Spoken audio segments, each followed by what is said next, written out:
Motivation to use only. Mentally feel like Kobe, I'm like Jokic with the rock. You physically couldn't hold me, I don't care if you're pushing 40. You can never little bro me.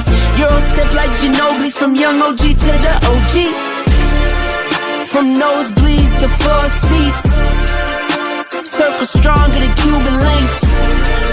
My gold dance, your gold plated. You verse me, now that's a reach. We ready. Good evening, everyone. Welcome to the One-on-One Sports Show here on the Black Man Unfiltered Network. I am Mr. Bennett, joined by my partner, as always, the OG, the 7B ball brother in the BMU Network, the coach in the building, Coach Ferg. How you doing tonight, sir? What's up, brother Ben? How you doing, man? My mic sound okay? Oh, yeah, you sound great. Now you sound perfect. You sound perfect.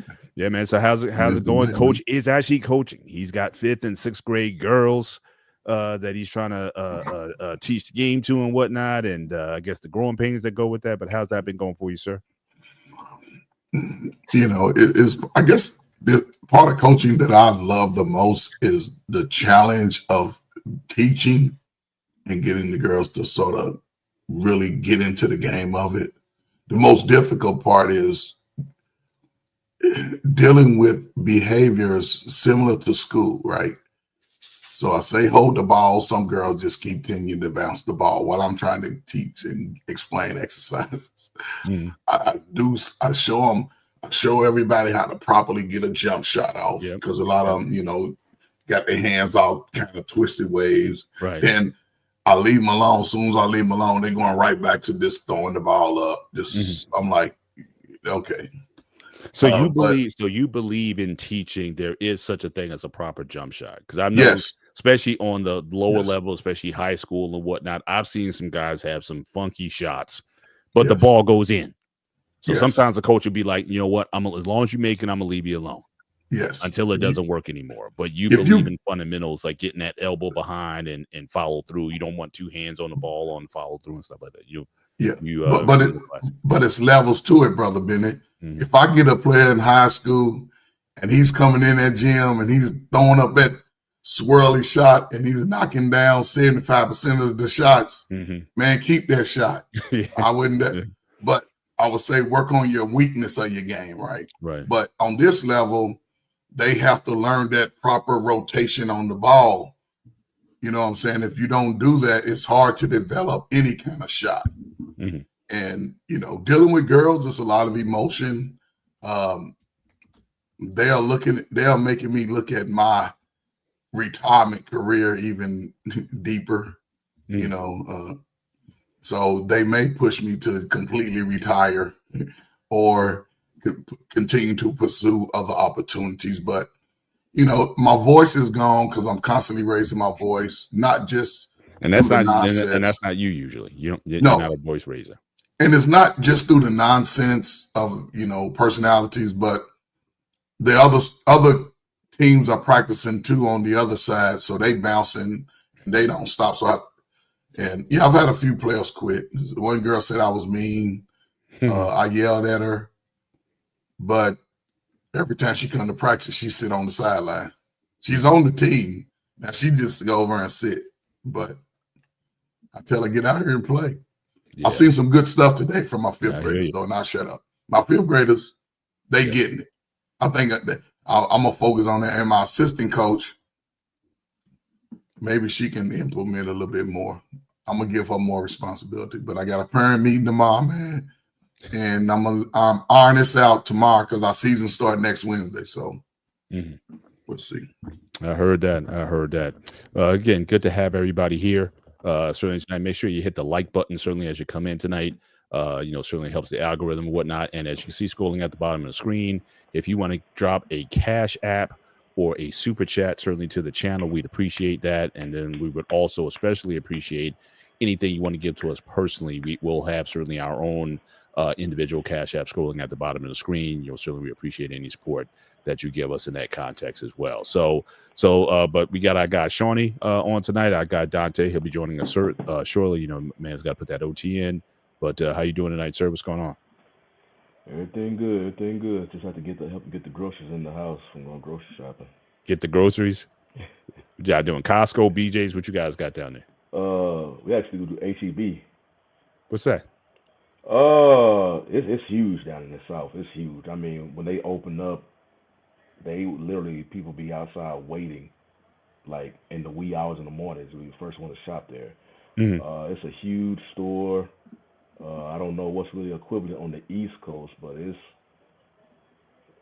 it's basically like, have you heard of the Buc-ee's gas station? Vaguely, yeah. It's been a minute, but it's kind of like a craze. It's like a craze behind the Buc-ee's gas station. Yeah. Well, it's kind of the same thing with HEB grocery stores. It's kind of the same atmosphere. Gotcha. All right, sounds good, man. Again, let's get into this thing. Certainly shout out to the guys. So I got KP from KC in the building tonight. Appreciate you being here, sir. Good to have you. And then we also have, what's this here? How do I pronounce this? This is you? This coach? No, that's girl dad cooking up deliciousness, man. Shout out to you. That's not me, man. I was looking. I was like, man, who's here? Who's definitely here? But I appreciate it. Yeah. Appreciate you guys being in the house tonight. Appreciate you being part of the conversation. But let's get into this. So again, obviously, we're going to cover NFL. We got NFL Week 9. So let's get a 10,000 foot view of the current standings that's going on right now. So it seems like as certain races are seeming to settle, some are extremely competitive. And just looking at it, my view, obviously the NFC East, it's like all these teams are falling off. And, we're going to talk about, what's going on with the Cowboys and Washington at this point. Giants have just a ton of a rash of injuries and whatnot. And, so they're gone. But what's really shaping up is it's a very competitive NFC. I mean, with Chicago winning 4 of the last 5 games, they're certainly very competitive right now. They're tied with the Detroit. Nobody thought that going in. Shout out to our guy Hink in the basement, who's always criticizing his Bears, and in particular Caleb Williams. You better show that boy some love. He certainly balled out last game. So certainly the NFC North is being very competitive, and then you definitely got a bottleneck with the NFC West. 2 6-2 teams. San Francisco, even without Brock Purdy, is still hanging tough at this point. And surprise team Carolina gets another victory. On the AFC side, obviously, certainly New England still showing up, and even though Buffalo, seeing that they're going to be right there. I thought Kansas City, they'd certainly reestablish themselves, but again, that was a big loss against Buffalo. And then the North, Steelers are holding strong, but again, we got Lamar coming back, so we'll see if he can't, take those guys on the run. But I think my biggest takeaway so far is definitely Seattle, which is surprised me. I didn't think they'd be this good. So again, we got to give Darnold some love. He was great with Minnesota last year. He goes to Seattle. He's still good there. You got to give those guys some respect. Shout out to the Bears. They're doing well. And then my other surprise team, if I had to have one, is certainly New England and Denver. Denver had to come back, another come from behind win last week. So they're flexing a little bit. But yeah, you have some very competitive races that'll definitely take us well into the final week of the season. And so, that's my view of a coach based on, on this. What have you seen? Who's standing out to you? As who's your surprise, who's your disappointment, and where do you see some of these races falling when all said and done? Man, just on the NFC, just go with the losses. Definitely Dallas, man. I'm not surprised with Washington. Sophomore jinx is real for some quarterbacks, and I'm surprised. Chicago definitely surprised, but I think it was due for them. I like the way they playing defense, and they have an offensive-minded coach. So anytime you get offensive-minded head coach with a good quarterback, it shows. Tampa Bay, even though they are winning, I don't trust them. So Carolina is definitely a surprise. I think everybody on their team should get a new contract. They first winning record any time of the season, the last 5 to 10 years or so. Mhm. But salute to them. Seattle, definitely. Sam Darnold, I think last year really showed him how to play quarterback. And, and he's just he could be the MVP right now in the league. Right now, he could be the MVP. Pittsburgh, with Aaron Rodgers, and like I said, in the little comment, you're looking at probably arguably one of the top 3 coaches to ever coach the game, in Mike Tomlin. But Baltimore, don't say that in Pittsburgh. They may come after you. Well, that's because they ain't gonna give Mike Tomlin crew is alive and well in Pittsburgh, no matter what. They ain't gonna give him his credit unless he win another Super Bowl. But Indianapolis, of course, surprise.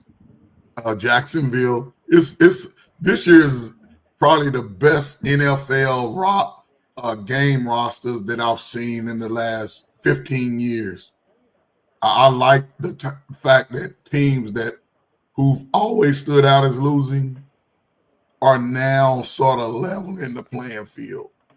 Tennessee, they'll get it together. I think they hired the wrong coach. The Giants got the wrong coach, and I don't know, man. Denver, I would expect that out of a Sean Payton team. So, yeah, salute to Dallas, man. They the disappointment, but we'll see going into the second half of the season because it is getting cold outside, ain't it? Yeah, gotcha. Yeah. Gotcha. Shawnee, what's your takeaway so far? Well, the one I think AFC, because you have the teams who are in particular the 2 lost teams, New England, Buffalo, the Colts, and Denver. But I think they all need to keep their eyes on. I think KC would get their bearings right. I know they had a loss, but I think Baltimore is going to come up. And they may be in a wild card, but you always say you want your team to play their best football at the end of the season, in the beginning. Of course, their defense wasn't playing well. They was at the bottom of the league early in the season. Of course, you had the Lamar injury, but Lamar is back. Their defense is playing better. They have the weapons, and they just say, okay, we're just gonna stay under the radar. And next thing you know, you gonna see them when the playoffs start.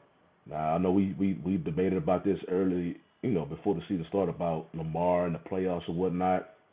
I still think they're a talented team to where it eventually has to click for him and that team in the playoffs.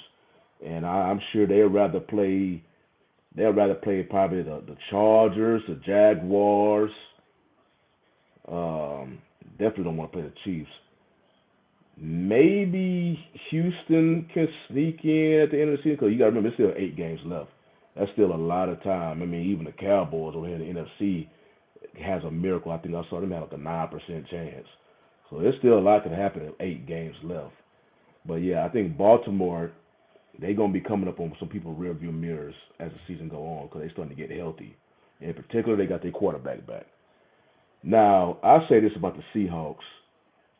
I don't think I've seen a quarterback, as far as I can remember, had a better half than Sam Darnold did versus the Commanders. I'm watching this dude literally lighten them up. Perfect first half. I think he was 16 for 16. 16 to 16, yeah. Yep. Almost 300 yards in the first half. 4 touchdowns. He was literally just lighting them up, and they couldn't do anything about it.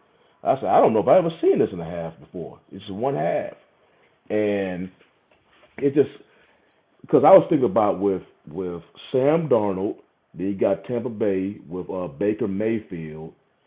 Both of them have, right now, even you seeing that in Daniel Jones, even though it's his first season with Indy. But you seeing these quarterbacks who were drafted high, in respective seasons and whatnot, and they had, like, I guess you could say a disastrous time with their initial teams. But then when they came to another team, better coaching, more stable, you literally seeing their skill set now coming to fruition while they was drafted.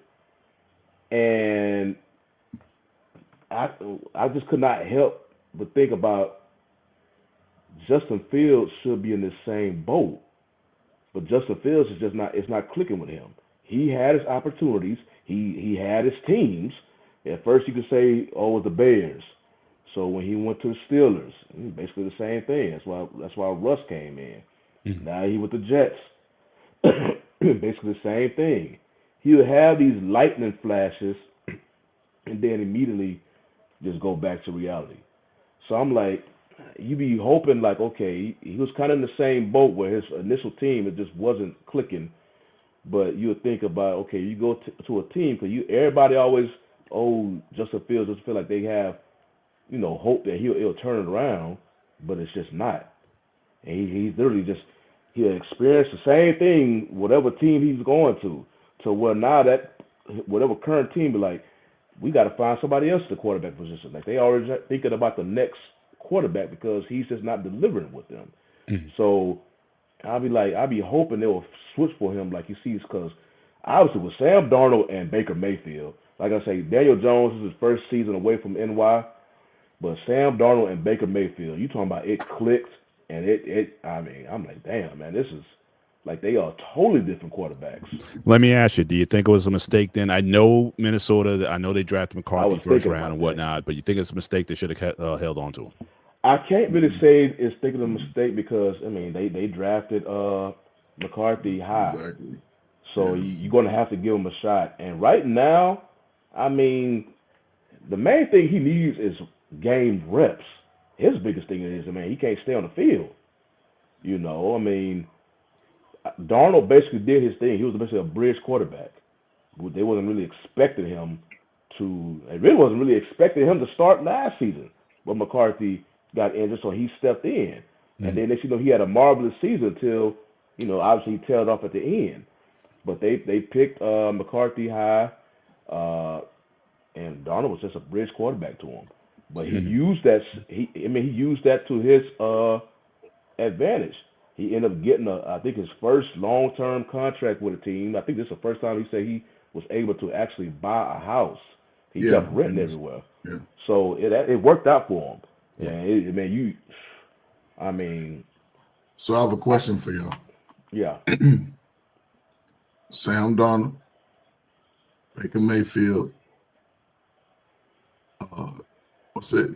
Daniel Jones. Who's your MVP right now? I would have said Baker, but he's been losing receivers. But right now, Sam Darnold don't have the weapons that he has. He has a hell of a weapon with Jackson Smith and Jigma. Now, he's making up for it. But right now, because I will say Baker if he still had Mike Evans and I think Ibuka's still playing with him. I know he had an injury. But right now, Sam Darnold is just the hottest one. If you look at the week to week, Sam Darnold has been playing hotter than Baker the past 2 or 3 games. And who knows, maybe give another 3 games and maybe Baker. But right now, I think Sam Darnold probably just edging him just a little bit. Because I think right now they're going neck to neck. They got the same record. Baker Mayfield. You like Baker Mayfield, he led the league in touchdown passes last season. That was last year. But he was doing it again this season. But the only thing that's changed for him, he keeps losing his receivers. But they still winning, though. Yeah, he's still winning. But right now, Darnold is putting up better numbers the past 3 games. So right now, you know how MVP, they go like this. Yeah, so as of right now, these first 8 games, Brother Ben, who do you think would be your MVP out of those 3? Because they seem to be playing the best consistent. Even I would throw, Matthew Stafford in there. But that's what I'm saying. Matthew Stafford's got 21 touchdowns and 2 interceptions. Yeah, he's balling. He's the MVP. But as far as those players, right, because those 3 players have had to sort of revamp their careers. Mm-hmm. So out of those 3, who would be your MVP? I would probably have to. I'd probably give it to Baker, especially if he can keep that team winning with the injuries that he has. I would have to give it to him. I think he is. I think Seattle has a few more weapons for Sam Darnold, just like he had last year. Now, I'm not saying he's a system QB or whatnot. Again, he's done very well with Minnesota, and he's doing very well in a very competitive division right now. But if Baker can keep that team, get him to like a 2 seed or what have you, whatnot, I think I'd have to give it to Baker because I think he is really, he is really the only thing that's keeping that team afloat right now. And I think certainly they'll win the division. I don't know if Sam Darnold, if they're going to come out, because again, it's very clear they got the Rams to deal with, so we got to see who wins up there. And again, with these MVP races and whatnot, a lot of it does depend down to what even though they say it's a regular season record, a lot of it does come down to your playoff, your playoff rankings and your position going in. So, I think that's still to be decided. So Baker can keep that team afloat and get them to like a 2 seed. Because right now, it looks like I think the Eagles, I think they'll probably get the 1 seed. If I had to guess right now, I would certainly give it to I think I'd have to lean Baker in that. The only thing about with Darnold, he has to keep this up because you already know with Darnold, you just looking for that slide, and well, that's with both players. That's the same thing Baker Mayfield did in Cleveland. That's the thing. Yeah, he didn't have any weapons in Cleveland either. But not Tampa Bay though. I mean, remember he led them to a convincing win versus the Eagles in the playoffs. Yeah, and he really gave, was that Detroit when they eventually lost? It was a close game. It was a barn burner when he was playing them. So Baker's showing up in the playoffs. Obviously, Darnold last year was, I think, his only really piece, and he just fell off the last game and the first game of the playoff. So, but yeah, they going like this, and the thing about it is, I mean, usually, if, MVP talks, it's either between Patrick Mahomes, Josh Allen, Lamar Jackson. Those are 3 main QBs whose name is always towards the top every season in the MVP conversation. Now we talking about dudes who were literally journeymen at the beginning of the season, and now their game has went up as much to potentially talk in the MVP conversation. I know Daniel Jones, but Daniel Jones is really because his running back. I mean, his running back is and then we got to see, as we said last week, what's going to happen on the back half of the season, because the first half was kind of easy. Thankfully, my Steelers won this past week. But man, still threw for almost 350. But now you're going to get into the thick of the season. He's got some AFC West teams to go through. So we'll see if he can certainly maintain it going forward. But let's he got 2. Yeah, you go ahead. Yeah, so let's just take a look at the standings. Certainly so far the playoff picture as it stands right now. So you see, certainly the Colts, Broncos again, surprise 7-2. Also, I think we got to also give some love to New England in that I know we were lambasting them last year because Gerard Mayo only got 1 season. Yeah. And people were saying how unfair that was and whatnot. But I mean, if they keep winning like this, then you got to say shrewd move by the owner Kraft to bring Vrabel in. I said, what does that tell you about the Titans though? Like, why did you let Vrabel go, who was already a respected head coach when he was with in Tennessee? Why did you let him go? Yeah, and this new guy, who's their coach now? I ain't never heard of him. So yeah, he's not. I want to say Callahan. Let me go back. But yeah, he's not cutting the mustard right now. And Mike Vrabel was a very respected coach. I want to say Brian Callahan, but that's just off the top of my head. But yeah, that's what I'm like. No, it's Mike McCoy. Mike McCoy. Yeah. Well, actually, no, Mike McCoy's 0-3, and Brian Callahan. Yeah, they fired. So yeah, it's they definitely kept Vrabel in. They fired that dude. Yeah, for sure. But again, so this is the again the bunching so far. Like I said, a lot of competitive races, but I certainly agree with Shawnee as far as the Ravens. They're lurking certainly in the background and whatnot, and we still have a lot of AFC North games come up. So we got to play them twice in the second half of the season. And like I said, that loss by Kansas City, again, Josh Allen, again, the flawless game. I mean, don't count him out of the MVP conversation. I thought he played a very good game. against Patrick Mahomes, who didn't have the greatest game. I don't even think he completed 50% of his passes, but he still had, he still pulled the team close enough, to try to tie or come back in the game. But I think that was certainly a major blow for Kansas City, who you thought they were getting their mojo back. And again, that come from behind victory by Denver again, being down by more than 10 points Texas. with, I think was it under 2 minutes? Yeah, it was against by Texas, man. It was under 2 minutes because the Texas offense was already struggling with Stroud. Then Stroud went down with a concussion. So you could imagine how it looked like with the backup quarterback. So the Texans got the ball, I think it was like a minute and 30 left, and they went 3 and out. So that gave Indy a chance to get in the field goal range, and they won that. But yeah, it's unfortunately. The Texas defense is legit. They will cause you to. They will turn you the ball over. They will potentially block field goals and punts.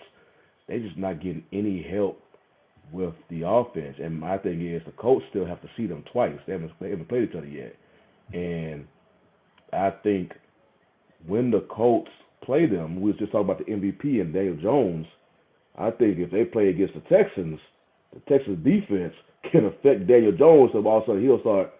The Colts may still win the game, but it may not be because of Jones. I wouldn't be surprised if Jones throw a couple of interceptions and whatnot, because the Texas defense is legit.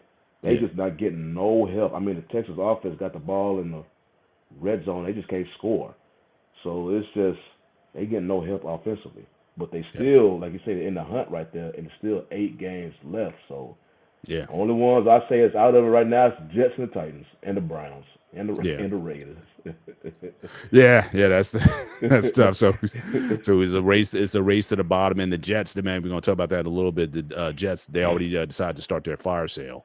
So that's certainly going to be something we'll get into in a little bit. But again, just to share again how bunched up it is again in the certainly in the West.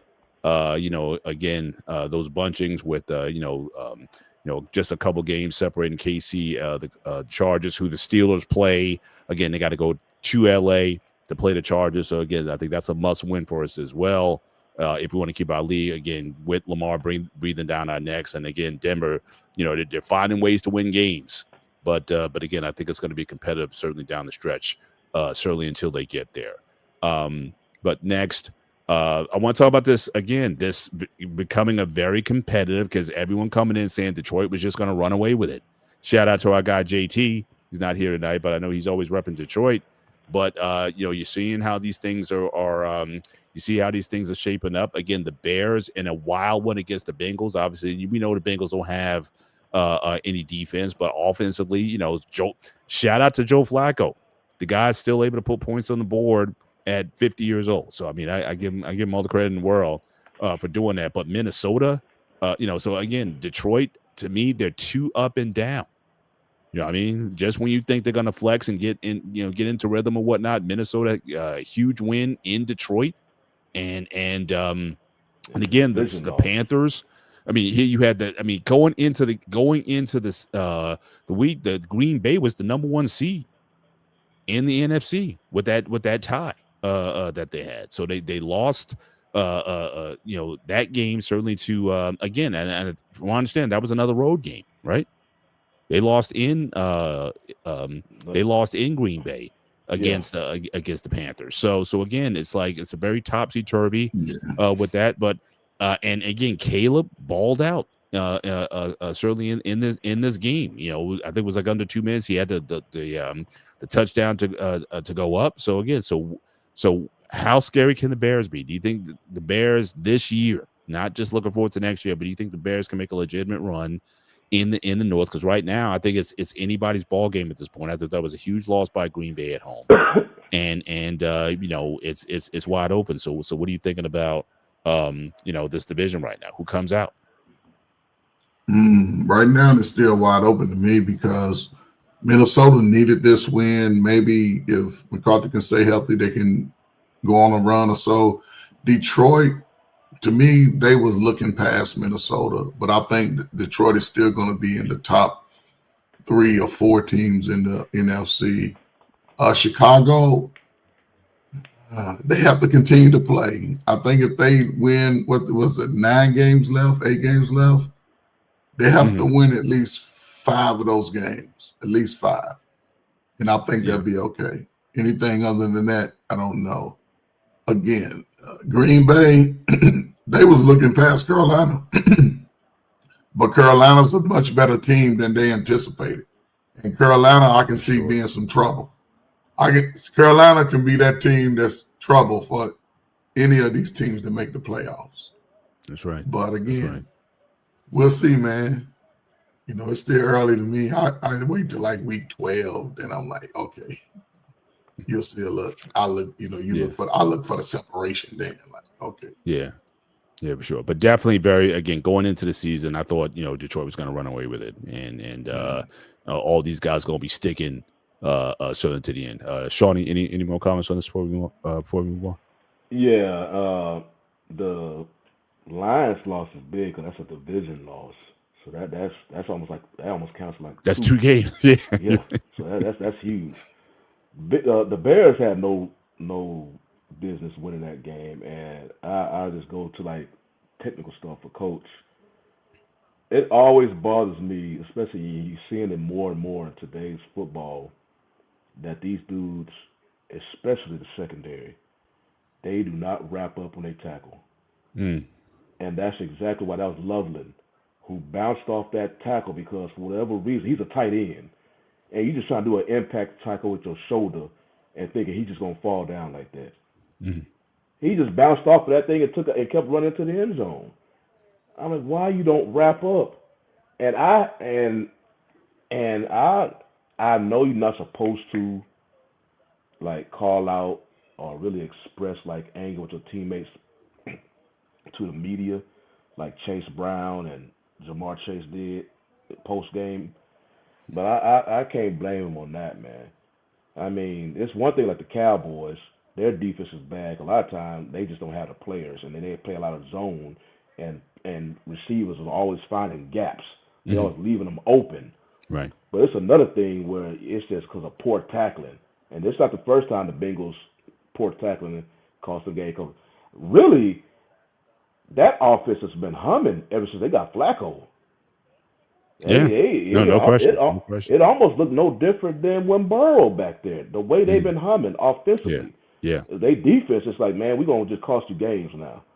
And the way that play happened, and you know, Williams threw a pass to Loveland, and I saw that defender just came and just tried to tackle him just with like a shoulder. Yeah. I'm like, dude, you can't do that. And he's a tight end. He's bigger. He's bigger than you. And he just bounced off that thing and just kept it rolling into the end zone. Yeah. So I can't really fault like the. But you think this is more epidemic with corners and whatnot, or do you because I've been seeing the safeties as well? You talk about just the defensive back. Safeties do it too. Just safeties, they bring the hat harder. But I've been seeing this trend going on for past several seasons in the NFL. Like they are trying to get that sports center hit, but they don't wrap up. You see a lot of them just try to come in real fast and just bang you to tackle you, but they don't wrap up. And this one, you can see it costing them the game. Now with the Green Bay, I know you brought Mr. Bennett about Detroit, and they're up and down and kind of like, you know, we know you're a good team, but then you have these losses and be like. Cause we already got it in the back of our mind that you lost both of your coordinators, but we're trying to give you a benefit of the doubt because sometimes you do look like these new coordinators look like the blast from the past from last season. But that's the same thing I'll be looking at with Jordan Love. Jordan Love, I was like, okay, we've seen you do this before. You have the talent, but then he'll come out there just like he's also they go Hink right there. Hello, Hank. How are you? Are you gonna give your boy Caleb Williams some love this week? All right. You've been trashing him all year. All right. Are we finally gonna get a compliment from you to your quarterback? I would really like to see you. He can't stand the fingernail polish. That's gonna be clown him all year. But this is definitely, you know, I'm definitely keeping my definitely keeping my eyes on the North and seeing where that can go. But the Bears, they're definitely showing me a lot of moxie, certainly in this time. And if Brother Hink would just only get behind his quarterback, I think they'd be even better. But that But I'll being tell you said, this real quick though, that is a sign that shows you a sign of a team that's turning the corners. Because even when games look like they're out of it, good teams will find a way. Because KC, they've been doing this. right, Like games look like they should not have been trying to win, but all of a sudden they will get the breaks right. to end up winning. So that's usually a sign that a team is turning the corner. Right. So Well, definitely a tell. I mean, last year these would have been the games they were losing. they lost that one against the Commanders, that Hail Mary. Exactly. So so these are definitely certainly with the new coach and whatnot. I think they definitely turned it around, and it's good to see if they can build on that. Speaking of the Commanders, again, their season's basically over. Obviously, as you said, I know give credit to Sam Darnold. He came out there, he was nearly perfect, and the look. You see this? I told you. I don't understand this, Hank. You are one of the worst Bears fans. I mean, trolling your own team like this is it's horrible. I just don't understand it. But in any event, but again, this is just a horrible situation. Certainly with Washington, their season. Again, a lot of promise, was a playoff team with Jaden Daniels at the helm last year. But now the injuries are starting to pile up, and in this game, there, even though the game was lost, so you're down 31 points with 7 minutes left in the game.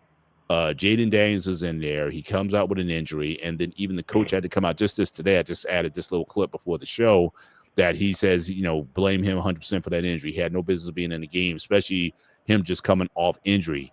And now he's in the situation. And then to follow up, add insult to injury, you got guys out. Luke McCaffrey's out for the season, and you got Marshawn Lattimore out for the season. So it's just been a horrible couple weeks for Washington. And just to add insult to injury, just to have your starting QB who's just coming back to be injured in that way. So again, your thoughts on this, and should in what way you think Quinn should be held accountable for this? Because that's something that just shouldn't happen. Man, this I don't know, man. Yeah. I watch a lot of football and I pay attention to a lot. And sometimes when I'm watching a game, I can almost sense something ready to happen that's crazy. And I think right when they came out for that drive, right, I was thinking maybe it's about time for him to not be in the game. I said, this is when things typically happen to players. I don't know, man. When I seen that arm bend over like that, I'm like, yeah, it's a bad call on the coaches. That's why he said what he said. He seemed to try to give an apology because he understood it. And yeah, man, it's unfortunate for him, man. He just came back off injury. Yeah. And now that elbow, the way it's set out, because once I saw the whole thing. Yeah, it's hyperextended. Yeah. And if it doesn't set right again, then he can have a problem lingering. The good thing I can say out of it, it wasn't his throwing arm. Mm-hmm. So if he can find, if he comes back and he heals 100%, 95%, he'll still be able to play. But he must learn how to slide. Mm-hmm. He must learn how to slide. That's the only way he's going to last, because he doesn't have the physique to withstand. He's not a Josh Allen body. Mm-hmm. He's a slim guy. So we were saying the same thing about RG3, right? I mean, that came out of the fact that and that's why when his ankle did what it did, it never set back right. Mm-hmm. It never got right again. So hopefully, he can recover fully, be back to throwing the ball sometime after Christmas, man, and get stronger and have a better season next year. It'll be not good for him, but I think that sophomore jinx sometime hits other players. He'll be able to sit back, watch the rest of the season, learn how he can get better going into next year, man. So salute to him and his family, man. Yeah. But still very sad for, again, promising. You know, you got to they got the divisional championship or the AFC NFC championship last year. I think it was like the divisional round against the Eagles. Yeah, against the You know, Eagles. yeah. So you know, very sad there. But Shawnee, any more comments on this before I move on? And I forgot what the topic was. I think it goes. Yeah. So this is the injury. Oh yeah. Normally, with younger quarterbacks, some coaches will tend to leave them in the game because they try to. It's a learning, teaching moment and all that. They try to, you know, just get as much snaps as you can. But with Daniels, and I remember it was brought about him when he was drafted. He's not the biggest quarterback as far as his size. He got height, but it's just his size. And he, like you mentioned, he's already coming off an injury, and you just seeing like, I don't know. It's like he can't. You starting to see the hits really taking a toll on his body. I mean, of course, the way his arm landed, you know, that probably will take out any quarterback. But you just starting to see. So normally I wouldn't trip about a coach leaving their QB, especially a young QB. Usually the older QBs, like, well, sometimes you'll see an older QB, they'll come out the game. Sometimes they'll stay in, but it's usually the QBs decide to do that sometimes. But younger QBs, they usually kind of keep them in the game because they try to get every rep as possible. But with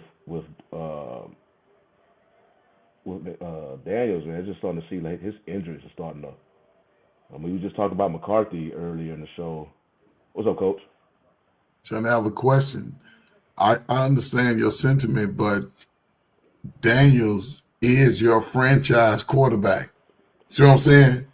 So he's proven that he can play at a high level, and he's your franchise quarterback that's coming off an injury, and the loss was sort of already solidified. So do you take that chance with him? Well, because he, like I mentioned, he's just coming off. You basically just got him back. So at that time, yeah, you could have taken him out. But because I've seen them leave players in there. When I saw him left in the game, I wasn't really like, why is he still in there? I wasn't like that because I've seen that. But in particular with Jaden Daniels, it's because he is coming off a major injury already. And, you know, you kind of got him. I don't want to say, like you say, he's a franchise quarterback. You kind of may have to kind of treat him with bubble wrap at times. You want to open it up, but once you see, like, okay, you need to be out there no more, you got to wrap him back up. In this case, Seattle's putting it on you. I mean, it happens sometimes in football, and you already know he's coming off a major injury already. Go ahead and wrap him up. If the injury history, even though it's a young NFL career right now, but if that would have happened, if they would have kept him in there, I'm like, okay. And if he would have got hurt, that's just a bad thing. Because like I say, I've seen them do this for QBs. They leave them in the game. But in this particular player, you know, he already coming off a big injury. And once you saw the game just that out of hand, yeah, go ahead and just wrap him up, put a bubble wrap on him, take him out, and just live to fight another day. Now, I haven't heard season-ending injury yet, but I wouldn't be surprised. I mean, right now, because I don't think they're going to have a chance to make it to the playoffs right now. So I'll just kind of put him on the IR to the end of the season. I don't know if he'll need surgery, but just get him ready for the 2026 season. Indeed. Moving to the other side, first of all, shout out to Big Ruck 77 in the building. Certainly a diehard Ravens fan. They'll win the North. It'll be interesting. I mean, certainly with a Lamar, Steelers, we got to keep winning. So, certainly they'll be in the hunt. I didn't think even at the time we went down, it would have been over. Now, had they won that game against Cincinnati, that was a bad loss by us, losing that game in Cincinnati to those guys. If we would have got that win, I would feel a lot better about our chances to win it. But now it's going to be competitive the rest of the way. But certainly appreciate you being with us. But let's move to the other aspect of the NFL. Obviously, so the Jets. So they're doing basically a fire sale. They traded Sauce Gardner. And in return, the Jets get Adonai Mitchell and 2 first-round picks. And they also trade Pro Bowler Quinnen Williams to the Cowboys. As you guys saw coming into the show, our banner for tonight, Jerry is very positive about this move, and he's basically saying that we are back. I don't know what he's back to, because I don't think you guys are going to necessarily make the playoffs this year. So I don't know what he necessarily means by back, but certainly the Jets are certainly selling out. And also it gives me confidence, because I was asking the question, would Aaron Glenn last more than one season? I think these moves by the Jets are simply to unload. I think that gives me some assurance that I think he will be back certainly for another season, because they have built a war chest of picks. So again, 2 first-round picks for Sauce Gardner, and then going into it, they're going to have 2 first rounders in 26, 2 second round picks in 26, and then they got 3 first round picks in 2027. So they are definitely building certainly for the future. And so we'll see how it work fleshed out for them. But I think all these guys, I think Fields is going to be gone next year. I think Jets will be certainly vying with probably New Orleans, I would say, for that number 1 seed and get that number 1 quarterback coming out. Certainly as the college season goes on, I'll certainly be looking at what QB is going to be standing out. But yeah, shout out to my guy Anton. Yes, I mean, it's like, look, it's over, so you might as well again empty the cupboard and just start over. But he's not happy with it. But again, you like I say, you guys are building a war chest, and hopefully in a couple of years, you guys can certainly turn that into something. But just moving on from here, just going to the Cowboys. So again, they get Quinion, and they also get Logan Wilson there. So again, Jerry's very excited. We talked about the defensive woes. Certainly the Cowboys had a bad loss to the Cardinals on Monday Night Football, 27-17. And so what's the buzz, Shawnee, since you're the Dallas reporter here? What's the news coming out of Dallas? How are fans feeling about these trades? I think that didn't have one more guy they added as well, or what? These are 2 major ones. I think it was just these 2. These are yeah. So certainly these are bolstering the defense, and so what's the buzz in Dallas over these acquisitions by Jones and the Cowboys? Yeah, they definitely more excited about the Quentin Williams acquisition, and then Logan Wilson basically is better than any linebacker we have on the team so far. I heard people, because how bad the Bengals defense was, and he was like, why would you get a player from the Bengals defense when he was almost worse than you? I'm like, that's the defense as a whole. I mean, they still have individual players who may do their job, And Logan Wilson, he's a solid linebacker. Like I say, he's better than any linebacker they have right now. So what they're hoping is Logan Wilson. You have Overshown potentially coming back. I want to say probably within the next 2 games, maybe. But he's coming off a major knee injury. I think he like 2 or 3 ligaments or whatnot. Just destroyed his knee, so you can't put all that expectation on him coming back like that. Quentin Williams, I like that trade, even though I saw an ESPN article that actually gave the Cowboys in this trade an F. I'm like, I don't really look at it. Yeah, because they gave the Cowboys an F and the Jets an A+ because of the draft picks they acquired. Mm-hmm. To me, I'm assuming that they'll keep Williams longer than he's not a rental for this season. Yeah, 28 years old. He's been to the past 3 Pro Bowls.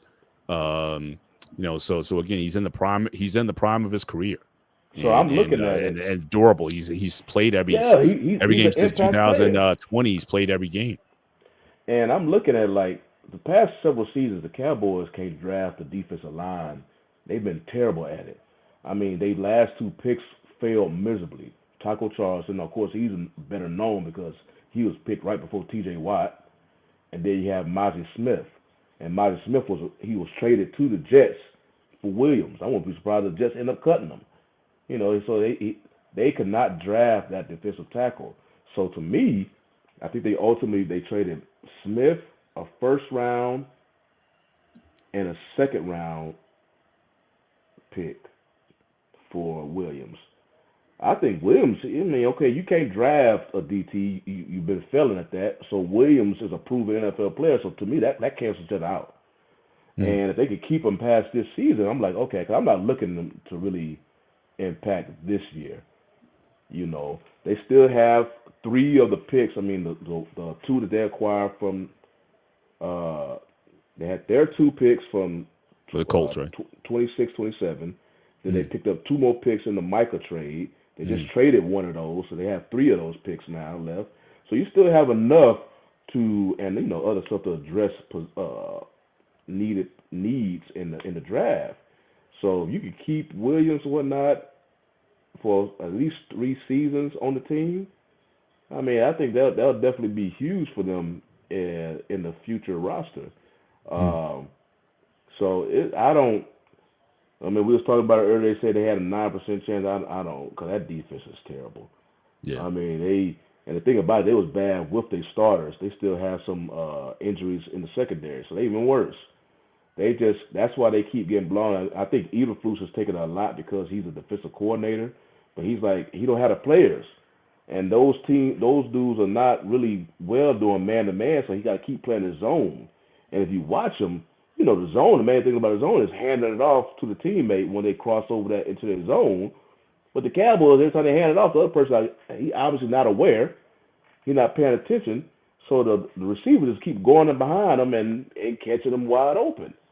So it's just a bad defense. I don't really see them, but going on the other side of the trade with the Jets, you know, not only with the Cowboys, but the ones they got with the Colts when they traded Sauce Gardner.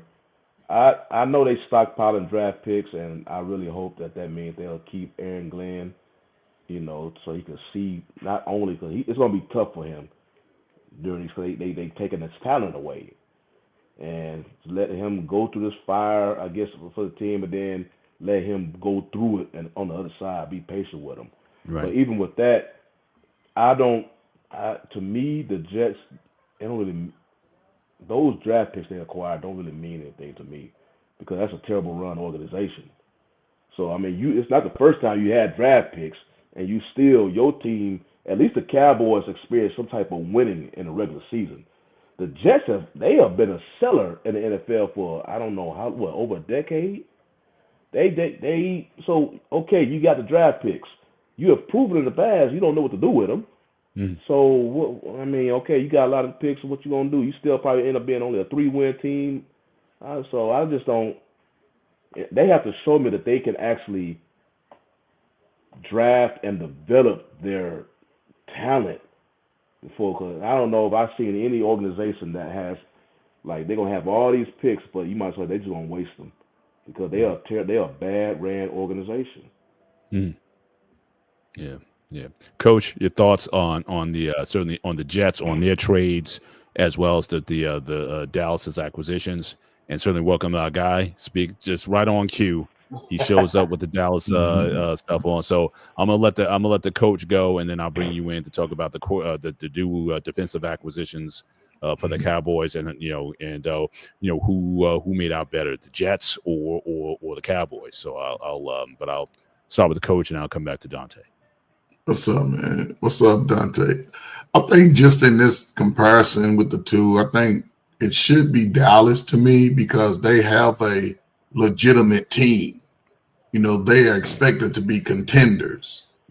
With the Jets, what I see from Justin Fields, his delivery of the ball hasn't improved since college. It hasn't. NFL, you have to be able to get that to drop it down over the defender. It's like his balls come in at the defender. It's not going over. So he hasn't been able to transfer that type of pass. He has the legs, he has the arm, but that's why he's not going to do well. With Glenn, he's a defensive-minded coach. So you should be able to take any player that's playing defense and run your scheme and play it at a high level. So I can see them doing that. Quarterback, hey, every time I think about it, look like old Shador Sanders. But the Jets are still going to need a great offensive coordinator. You can call me. I'm available. You need an offensive coordinator and a new quarterback, which they can probably definitely get in the upcoming draft next year. But Justin Fields, I was high on him. I'm high on him. I know his father personally. but he hasn't been able to get that ball in the air and drop it on the dime. A lot of his passes are coming low, deflected, intercepted, or just like he's throwing like a baseball. He's throwing straight. Yeah, he's not. It's almost it's like like a baseball delivery. A lot of them are not even in play, though. You know, a receiver can't even make a play on a lot of them. So if you can't make that adjustment and read, plus he can't read defenses for some reason, then you don't last. He's on his last contract, but salute to him, and he got paid. So, Gotcha. Dante, your thoughts on, again, the Jets fire sale, Dallas's acquisitions and whatnot, and as, again, the banner of the show says, Jerry says that the Cowboys are back, so, again, he's the ultimate salesman there. So, what are your what's your take on the acquisitions? What's going on, fellas? How y'all doing tonight, man? Doing well, sounding good.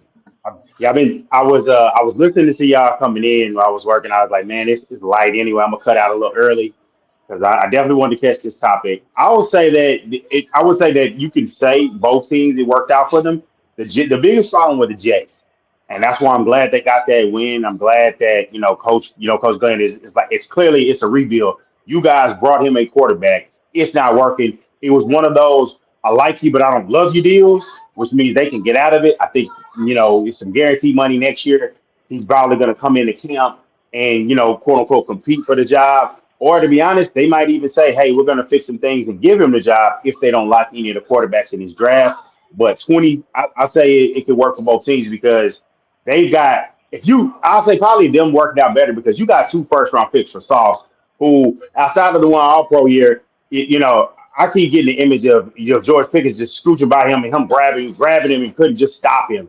And this is like now you're going to be like in a better defensive situation, more pressure, hopefully in ball games. So, with a better team. So hopefully that kind of picks him up because the stench of the Jets just stays on him. Like Aaron Rodgers did not look close to this good. Now I know he was coming back from an injury and he's an all-time great, but it's just like getting out of that organization is toxic. It's bad, and they're going to have to tear it down to the studs. So kudos to them for getting the picks. What I'll say about on the Dallas end of it, that's why I got the word hopium, because Jerry's selling that hopium. And I didn't want him to overdo it with the trade. And I know, and Shani, I heard what you said, ESPN gave him an F. And I'm thinking of it like when I was like, you have to let the deals play out. When I heard it, I was like, okay, it's one of those Packers first. But then when they said it, and it was like, oh, it's a second, I said, oh, that's a win. Because if you know the Dallas Cowboy history, and I meant to send you that clip that's been going around. I want to say the first person I saw show it was a content creator named Foots the King. He's big in the Cowboys space, and what he said was, "Look at these picks. Most of these guys are not with the team. Mozzie was a part of the trade, which was an addition by subtraction. The second round pick is Luke Schoonmaker. You took him over good, much better players. It was an old prospect and injured." Like you've been the great drafting Cowboys are not doing the great drafting. And so when you do that, you have to either spend money in free agency or make aggressive moves with the picks that you have. I still feel like you have 2 first-round picks in this draft. You can get more capital. But most importantly, you have a Pro Bowl, all-pro caliber player. And at a position that I can't tell you the last defensive tackle the Cowboys drafted that was genuinely good. I would say Osa was solid. He got more than solid money. You gave him the money, and he's been terrible. So it's just like you can't even really count that one as a hit. It's been a long time. I want to say we were going back to an impactful Leroy Glover, and that's going back to the early 2000s, and a period that I don't like to think about too much because it was rough. But it's like I commend Jerry for making an aggressive move. It seemed like he wasn't just blowing smoke up the Cowboys fans' ass, but going on with hopium and thinking, I don't know if this is 2018 when you got Amari and it was like the defense was good and the offense needed to be fixed. It needed to be fixed on multiple levels. You picked up a linebacker, and that's going to help. And I know, Shani, I heard you talking about Overshawn.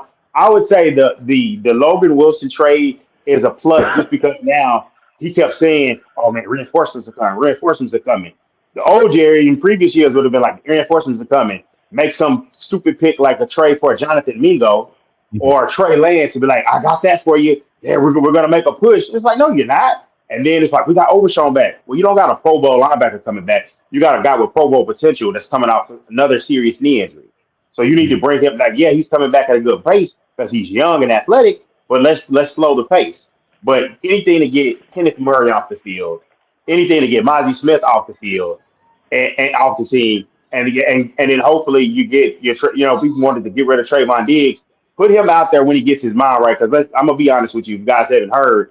Yeah, I do believe that there was a concussion, but they put him on IR because he needed to get right with the knee as well and get his mental right. So hopefully he comes back. He's playing for a new deal because the Cowboys are going to release him go at the end of the year, and you have a better defense. But this move really is about 26 because the better of the draft picks between ours and the Packers, that's what goes over to the Jets. So they have all the incentive in the world to spend money in free agency, extend Quentin Williams if need be, bring back George Pickens if need be. And, if you want to look at the salaries of what you would pay Micah, if you want to combine it and bring it back to that trade, what you pay for Micah versus what you're paying for Quentin Williams and Kenny Clark, and then you get to a point of saying, okay, we see the vision, but I'll bang on the table forever. Do the trade in April and make it happen. I know that the Jets said no, make them say yes in April. Mhm. And then you make the moves for Micah simultaneously. And then you get a lot of credit and you get to do like you want to, strut like a peacock and get what you really want, which is the attention and credit. Mhm. And even though you're not doing the work. Two quick questions for you before we move off the NFL. One, you were talking about just Dallas's problems in drafting defensive, certainly defensive end. Would you argue that Taco Charlton might have been the worst pick in The worst. the last 20 years? That's the worst pick. That is tough. That's probably the worst pick. That might be the worst pick in my lifetime. I'm 38. That's the worst pick I've seen since I've covered and followed the team enough to know the draft picks and the players. That's probably the worst pick I've seen because right after him is a guy that's gonna be in Canton, and a guy that lasted he might have lasted 2 or 3 years after he left Dallas. Mm-hmm. Yeah, I don't even know if he's in the league. No, he's 2022 was his last season. Yeah. Yeah. So I mean, Mozzie Smith was bad as well. Mozzie Smith, he made absolute zero impact on the team. But the thing that Dante just brought up, the Taco Charlton will always be remembered as the pick right before T.J. Watt. So not only was he completely ineffective on the Cowboys. I mean, you can't even remember this dude even making a play when he was on the team. Production-wise, Taco and Mozzie basically in the same exact boat. But with Mozzie has the same amount of defensive holding penalties as he has sacks too. It's insane, like the level of swing and misses they made, or we're going to draft this position at this pick. Like some of the things that they did drafted was just terrible. And it's like, and I'll say the biggest thing is too many cooks in the kitchen. A lot of the reason why the defense looks like it is, okay, this is a Zimmer guy. This is a Quinn guy. And Quinn stayed for a few years, so it was molded in his likeness in the defense. And then when he left, you switch. So you get 3 different defensive coordinators. You got a guy running an outdated scheme that didn't have a personnel with it with Eberflus. And now it sounded like Jerry wants to hold on to him for sake of continuity. And it's just like, I don't know if that's the best call. I think to me, he would be coaching for his job. You have an interior player that can make it work, and that should make life easier for the linebackers. You got to get the safeties in the corners to get in sync somehow. Because if you're going to make it competitive, because I don't want to watch 8 more games of just piss poor football on the defensive end. Yeah. And I'm hoping that at minimum, that's what this trade will bring. Yeah. Shout out to Big Rug. Talk about Trayvon Diggs. Made some terrible life decisions like his brother. He's a liability. I know he was a 2nd-round pick with the Cowboys, but I certainly want to call him the West. I'd say Taco Charlton, I hate to use the word bust, but I think it aptly applies. They both certainly in his situation. But the last question I want to ask before we get off the NFL, because I know we spent over an hour on it. Pickett's. So obviously he got the flag at the in the game, putting the ball in the defensive back's face. We see the talent and we see the potential there. Is he starting to wear on the team or Cowboys fans from what you're seeing? Is a lot, because again, we saw a lot of that in Pittsburgh. I mean, now everyone say no, we should have kept him, but again, his lack of play, he could be slack on plays and whatnot. Is that starting to rear its ugly head in Dallas, especially now that they're on this losing slide? Nah, I haven't heard anything about Pickens. The only thing about that penalty that he got in the game, because the NFL just this past offseason is making a point to crack down on that, because all he did was hold the ball. I think last season, I don't even know that had been a flag. The ref was just like, "Hey, break that up." But they actually and it wasn't like he didn't put it in his face mask or anything. But they actually targeted that right now. That taunting and stuff. Yeah, that's why he got the flag there, because it's being viewed like it's a small line that they use for the crossover. But as far as the noise or the fan base down here getting taught Pickens, no. He hasn't really been doing anything. The only thing Pickens has shown is that, remember, Pickens was his most effective when Lamb was out. And that's when Dak was really doing all the damage, and people were like, damn, Dak is kicking, because Pickens was holding down the fort. So that right there has given him, like, people like, man, they still saying Jerry signed him. That's the talk up there with Pickens. They're not worried about what happened last game, because Pickens haven't really been. Him and Lamb have been getting along great, right, so far. So yeah, people up here saying sign him. They not. There's no negative I've ever heard of Pickens yet. All right, that's what it is. The only thing I'll say to that is this: there was a little bit of scuttle, but people were really down on the team after the Denver loss, and I could immediately understand why. And it was kind of like, hey, if you lose to Arizona, if you're not going to re-sign him, should you flip Pickens and trade him and try to get in? Because I was like, as good as he's played, you might be able to push for a 1. And there was some talk of that, but that's just because the fan base, we are tortured to turn into mini GMs and turn into, well, we don't have enough money and doing all that, instead of saying, hey, man, look at Detroit. You said you couldn't pay a running back or pay this player, you can do it. But the Cowboys fan base he's manipulated the minds of a lot of fans to always look like that. So Gotcha. That's the only negative. Gotcha. All right, we're going to move off here. Let's go to the college game. So, again, we talked about this certainly in the chat. Prime in his third year with Colorado, and it's just not looking good right now. Again, is the hype over? I certainly I feel from him, especially I pray for his health. A lot of things that he's dealing with, but this is getting bad. I mean, his first season was, start out with a splash. Even the first season, start out with a splash with the big win. I think it was over TCU, but again, I think they had a losing season. Then he had a modicum of success last year. Then he got to 7 wins or 8 wins last year, and now he's out without Shador or whatever, and is down again. So again, I don't know if the portal. How many times can a portal save him? But again, he is a bit of a hype man. And again, do you if I got a 4 or 5 star type of player, do I want him going to Colorado playing for Prime, where he's losing teams like Arizona? I mean, Utah, going in, there's a better team. Arizona, are they that much better of a team right now? So again, does he even last the rest of this season before he either gets a buyout or something like that? And I don't even know of his prospects to be picked up, because I know Florida State, they're looking to get rid of their coach. So again, would Florida State come calling for Prime, or is it, like I said, is the hype over for Prime? So we'll start with Coach, and get Shawnee and Dante's. I think it's more of a health issue with him right now. I think,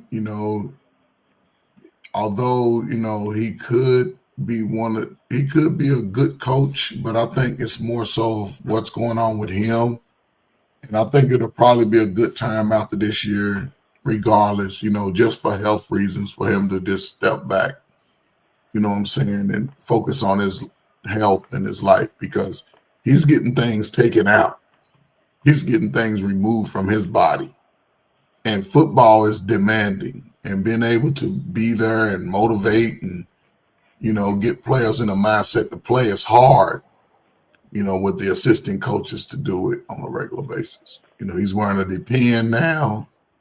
So I think, buyout, I can see, out of good faith, them giving what he had a 5-year, $5 million a year contract. So I can see that little bit. It won't cost him that much. But, to me, I think he should just sit back and just enjoy his life right now.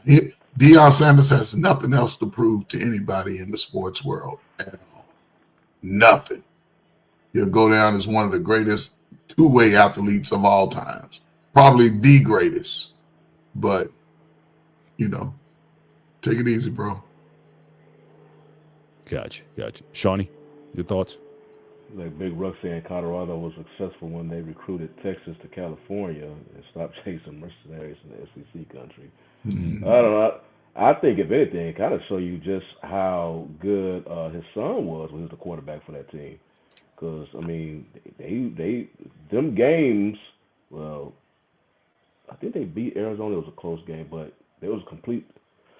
Some games they still got blown out in, but their offense was definitely looking better. Well, and also the guy, the two-way player, the wide receiver / corner. He he was top sauce. He doesn't have anybody near that talent level on the team. Also, yeah, so they take a step. So but especially that Utah game, man. And by halftime, it was 43-0. I was like, come on, man. And yeah, I don't know. People were joking around because you remember his first season, all these celebrities was all on the sidelines. Yep. All on the sideline. I said he makes it again. He's a showman. Now again, I don't mean to begrudge him as a coach because I know Mike Tomlin kind of gets that sometimes. He's not really a good X's and O's coach. He's a motivator, and he can certainly bring a lot of buzz to the building. And they was talking about the attendance at Colorado. All those things are there. But if they're basically going to be going back down to like a 1 or 2 win team like they were before, I mean, it's at some point you gotta you gotta part ways all that, because when he had the wins and how he revitalized that team the first 2 seasons, that's when the whole Florida State noise started. You hearing people because it's his alma mater, and Mike Nolan over there, he was already kind of in on the hot seat. So they was already trying to put Prime over there, going over there. Prime like, nah, I'm good in Colorado, and it's complete 180. I know Coach brought up his health, but Prime he won't use that as an excuse. I mean, he thinks he's still capable of doing the job. So he says he's out there. You're just going to judge him accordingly based on a head coach leading his team out to the football field. And it just looks like they just out of the league now, man. It's like teams just showing no mercy on them. They're destroying them. And all that revitalizing they did the first 2 seasons when he had his son on the squad, because he completely Colorado. I mean, that's why they still getting all these national televised games from that. And pretty soon ESPN was like, man, we're not putting y'all on this TV no more. Because right now, you putting them on these, even though some, they are basically almost a West Coast team. They got that late game time slot. Yeah. So they playing like 9 o'clock here locally. But he was feeling like, man, we're going to have to go ahead and take y'all off because it's just a complete night and day. I don't know how. Yeah, I don't know how it is because Boulder was up. Boulder was hot the first 2 years. I don't know how, because I think they was getting sellouts and all that. But I don't know how it's kind of tailed off since then, because right now they are not the same team. It's not the same excitement. Those celebrities, they done moved on and went somewhere else. It's just the players in the locker room now. Ain't no more Rock coming in there, any other random celebrity coming in there. So I don't know, man. And let's face it, I mean, black coaches get the leash. I mean, James Franklin was in the national championship playoff last year, and he's gone after having a down year. So again, how patient could they be? But Dante, go ahead. That just came to my mind. I just threw that in there. But go ahead.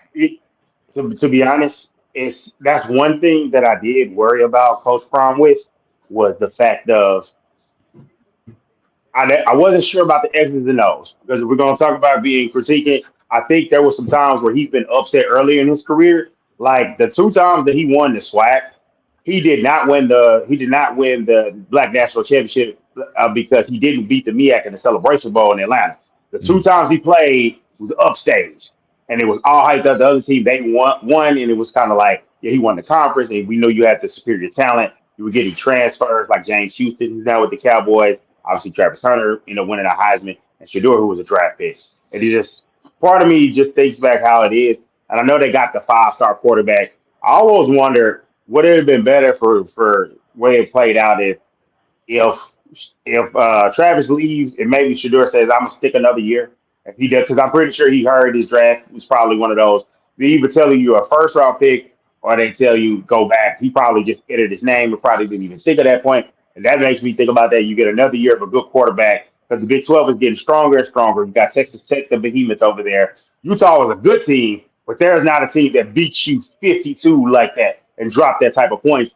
They're more of a physical football team that's gonna. Like you saw the games where they physically pounded them, but they had a better quarterback, a better skill player, so they were able to hang around those games. One thing I do want to know is this: does he not have the ability to go get the right type of coaches? Because this one, my thing is, I'm weary of all these guys from the NFL, right? That's what I'm saying. Warren I'm Sapp was weary a of D-line coach. I'm weary of guys like Warren Sapp because that three technique is never going to be able to play like you, Warren. And I always wonder, guys like that, do they have that problem doing that? I always think about it, Magic Johnson. With guys like that, you come and do it, and it's like they can't do what you do. There's guys like that can't, and then there's the Jason Kidds that can. But normally, the better coaches are the everyman guys that understand that I barely made the roster. I was on there. I was a special teamer. I was a safety. Like you get some guys. What's the name? He was an all SEC player, Kirby Smart. Mm-hmm. But you don't think about him being an all SEC safety. Racial bias. But yeah, and so you get guys like that. But if you're not going to be that, one of my favorite all-time coaches, Mac Brown, he wasn't an excellent guy either. But guess what? When you line up your 22 and you line up his 22, he's going to have more talent than you. And he was going to beat the teams that he was supposed to beat. Coach Prime, I really think it would have been really great for him if they could have made that Big 12 title game last year to give him more grace. But the way this is losing over 100 points in 2 games and scoring only 24, I honestly predict he's going to step down for health reasons, or it's going to be like he's going to get let go. Because, at this point, he's not marketable to go to another team. And I just don't know if he's going to be able to get the right kind of staff. He's going to have to make some changes. If he does come back, he's going to have to hit the portal because now it's proven that you got to go to the portal and get guys. But you can't just every year shuffle in and out. Well, you can shuffle in and out the portal, guys. But how many people are going to want to come to you? How many people are going to come to you after this type of season? And you're going to have to get the young talent. Like the 5-star quarterback, you're going to have to keep him there and develop him. Yeah. Hello, how are you? What's his boat, please? What's his boat? I think all his players are not going to be as dedicated as. That's right. Yeah, It's like you have a window to win or to recruit or whatnot, and build a reputation that guys want to come to you or whatnot. That takes a long time to do. So, but let's move to the next block here. We got another 25 minutes in the show. Again, we had a very exciting. Again, this is probably one of the most entertaining World Series in a long time. Feel for Toronto. You're up 3-2, going home. You lost 2 games. At home. Yamamoto. I mean, brilliant.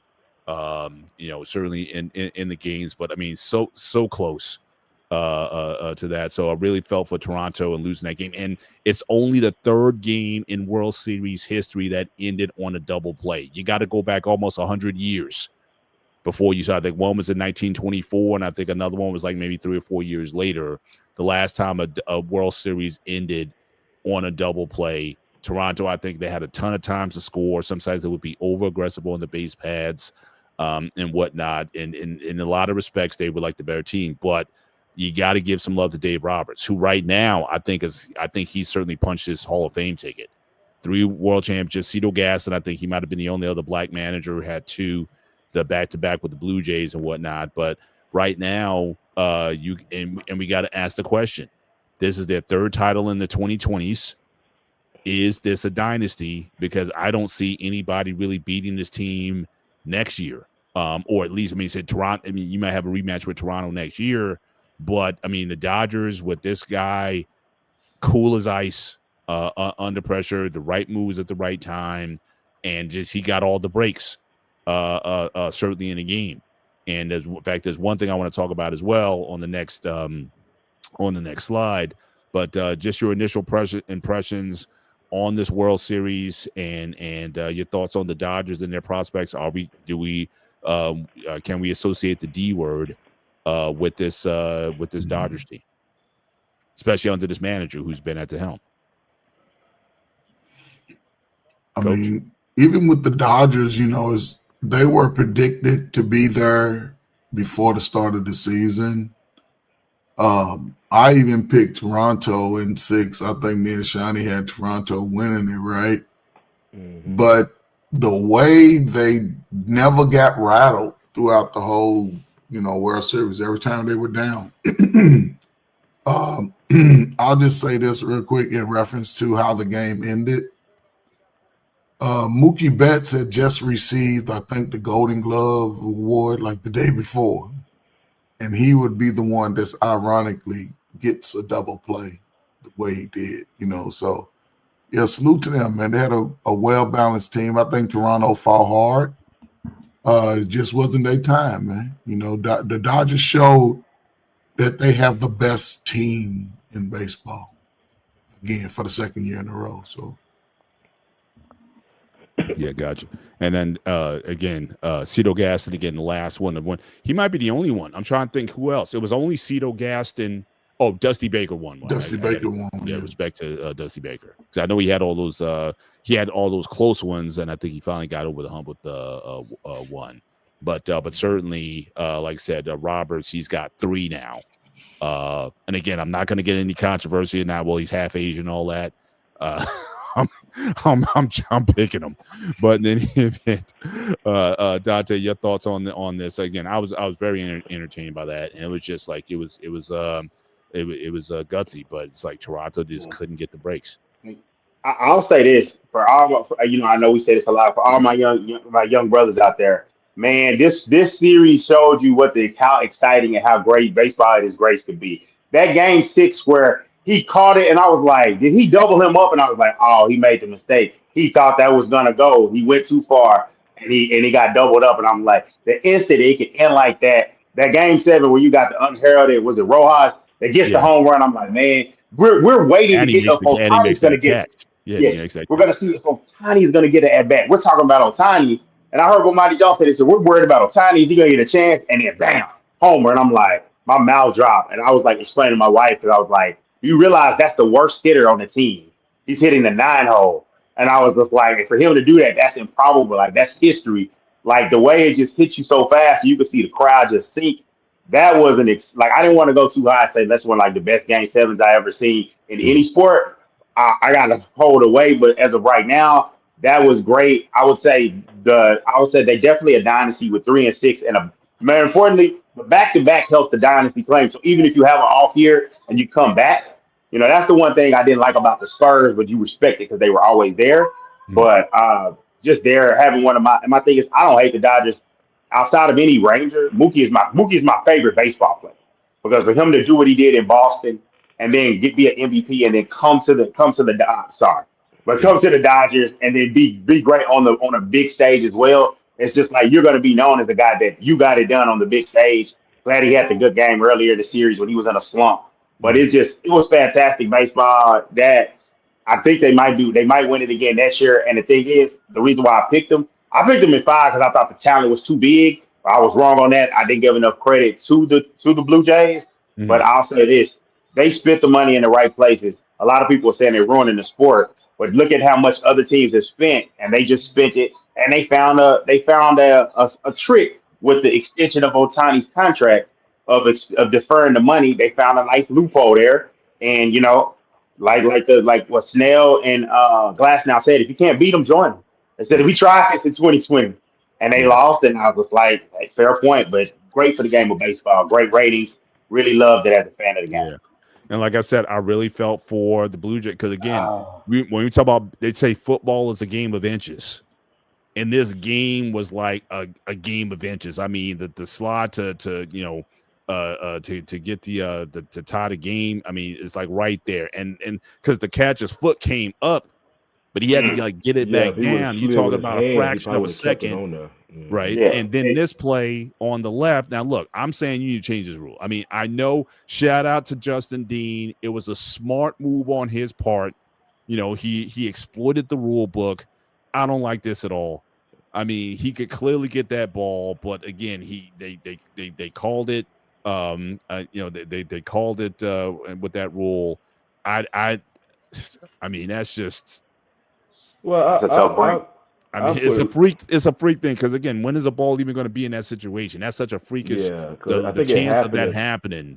But I don't like happened it. in another game, but the ump came and moved the ball like you can still get it. He didn't grant him that timeout, but Yeah, but that was a rough. I'll say my thoughts about the series before I talk about the dynasty and whatnot. I thought Toronto was the better baseball team, but yeah, the Dodgers got the breaks. One break in Game 6. I mentioned it last week. That's when, Springer, he got injured, so he was taken out late in the game.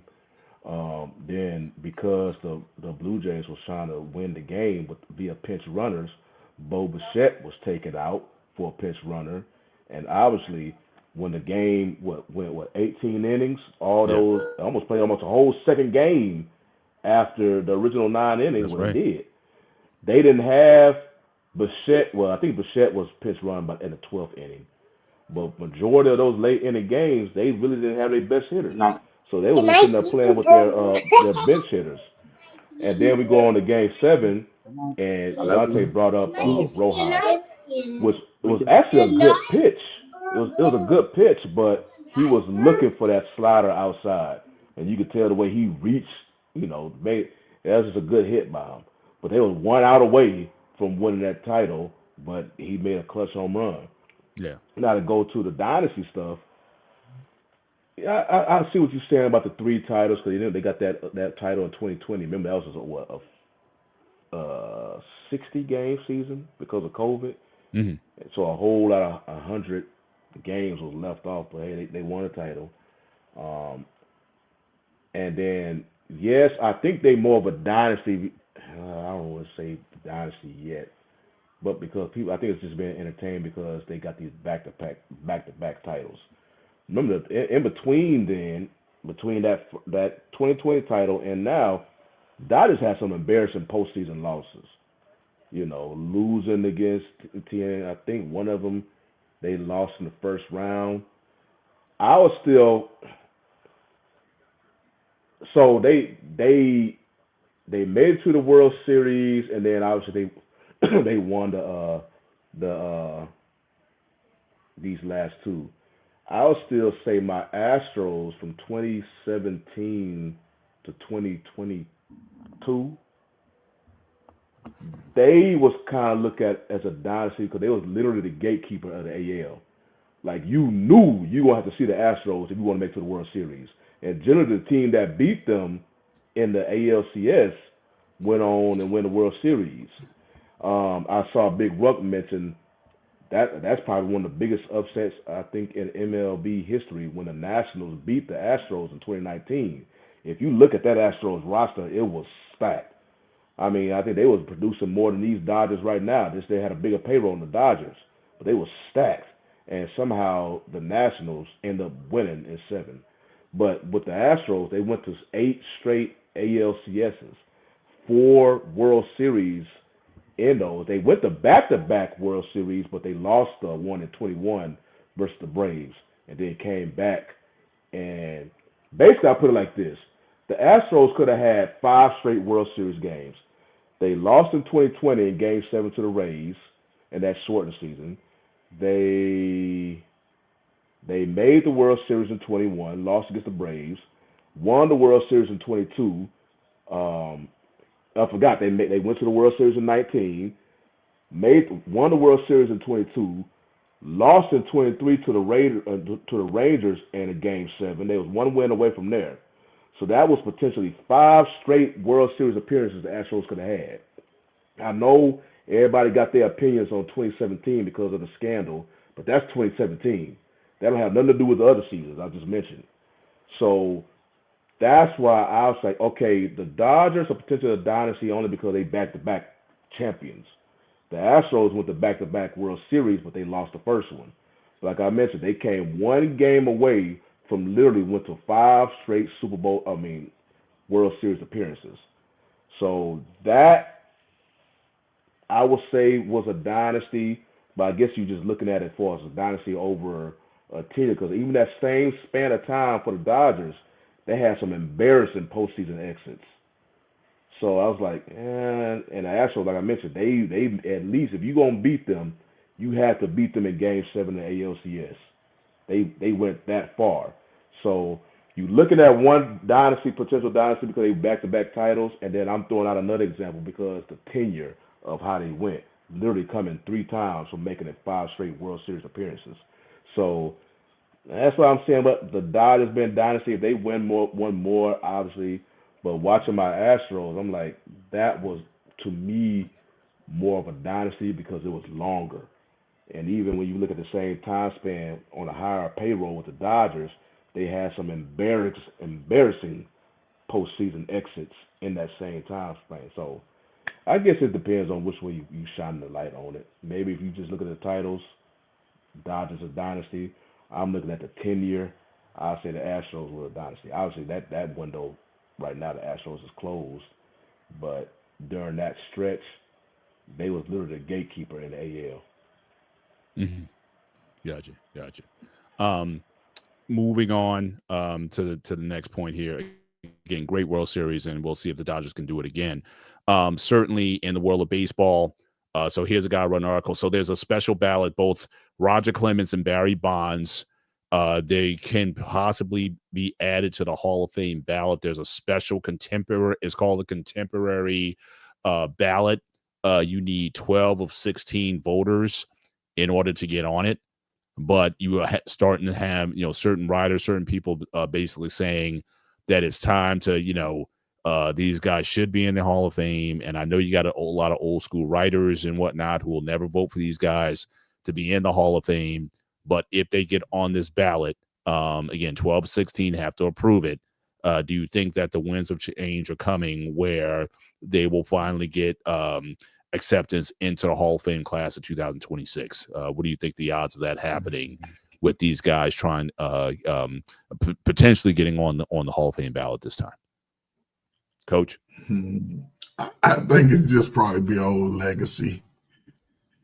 So they got to wait another 80 years before they get maybe I know at least 10.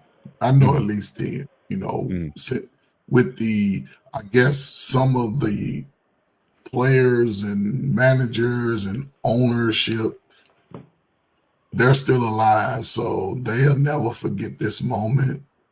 And the fact that both denied the use of it, and so yeah, I think they'll get a legacy, acceptance at some point. Maybe when Shawnee and Dante get in their 60s or so, they might see Bonds get in or something. So we may not make it. No. Coaches, yeah, we might not make it. We may not be here by the time they get in. They might be able to still go to a game or something. I don't know. I'm hoping modern medical technology can keep me alive another 50 years by then. So hopefully that'll be the thing. But I mentioned this: the baseball purists, the old school dudes, they probably can't stand that dude. But think about it though. Remember, during that whole steroid era, whatnot. I mean, I know we was talking about this Game 7, excuse me, and you know how exciting that was. It was not even Game 7, just this World Series as a whole. But remember during that time, during that 90s stretch, this baseball at that time was about as big as football. Yeah. So it was certainly the 98 season with the McGuire chase. That was like, I know everybody have them purists have their thing about the the steroids and whatnot and what that did to the records. And of course, we're not advocating players should be doing anything, taking any PEDs or whatnot. But that honestly probably was the thing that that era potentially saved, I want to say saved baseball, but almost. Like, you remember they had that strike, but then all of a sudden it just got super exciting because of these home run races and the McGuire and Sosa and all this, and Barry coming doing his thing. It produced it put eyes on the sport.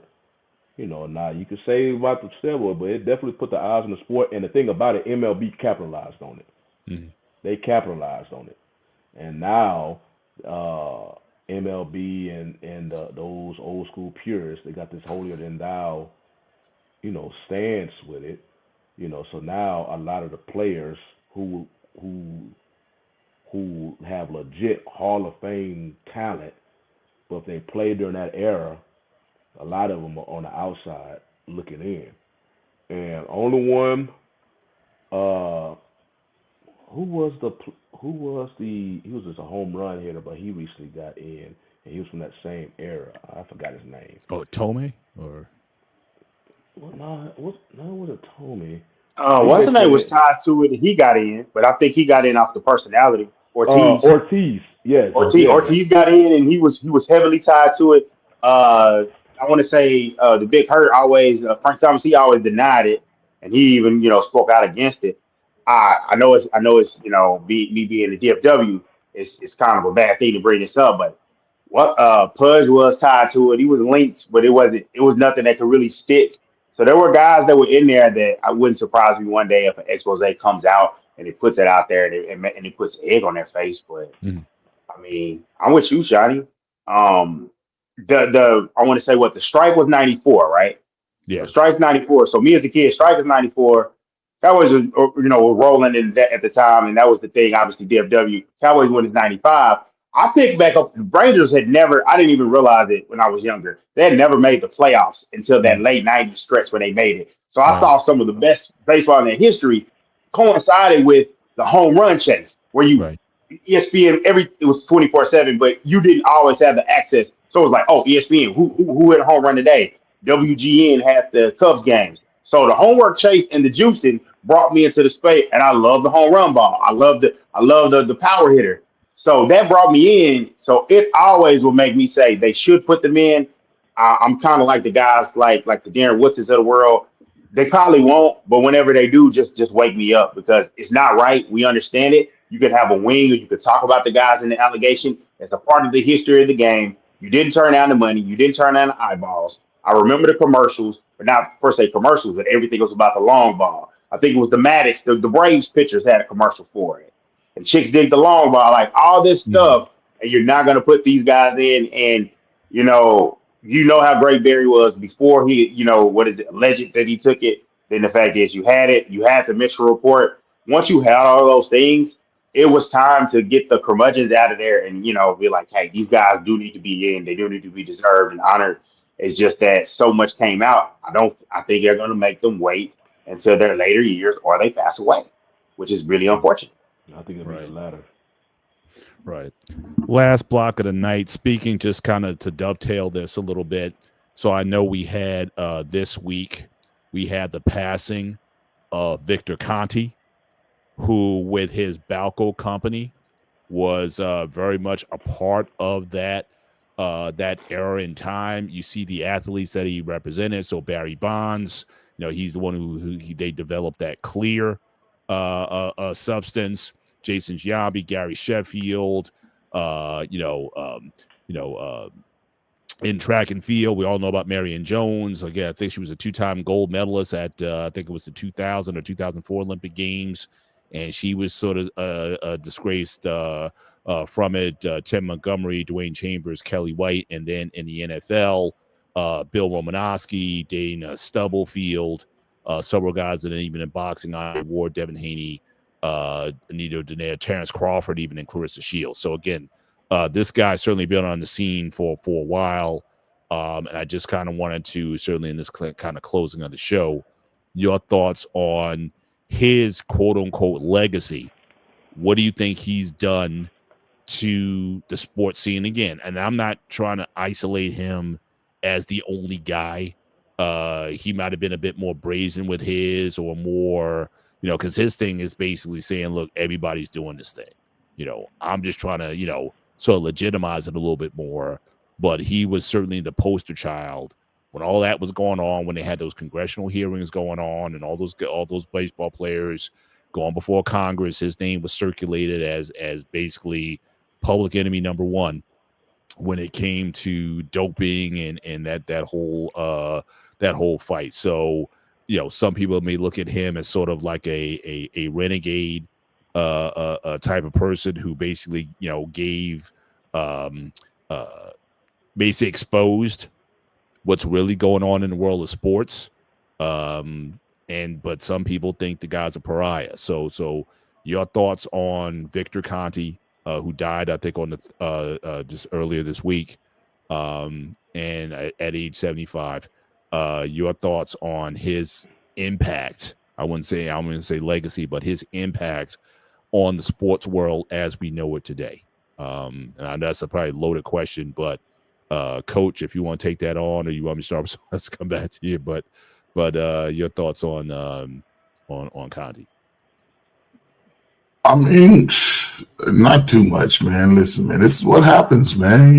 They get in these positions, man, and sometimes they get away from the ethics of what they're doing, man. It's just unfortunate but they know what's happening until it affects them, So I really nothing to say, man. I never, first time I ever seen a face, but they know what they're doing, man. With this, I don't know, man.